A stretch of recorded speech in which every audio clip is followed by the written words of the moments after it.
هل أردت أن تعرف تكلفة المطبخ بدقة وبدون مفاجآت؟ إذن احسبها بنفسك. أولا، حجم المطبخ. تحسب التكلفة غالبا بالمتر الطولي للخزائن. لنفترض أن لديك 6 أمتار طولية.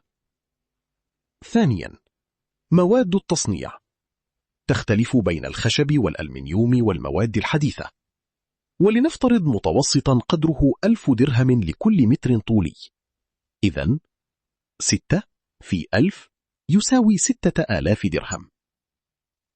ثالثا، الرخام أو السطح العلوي، وقد يكلف حوالي 2000 إلى 3000 درهم.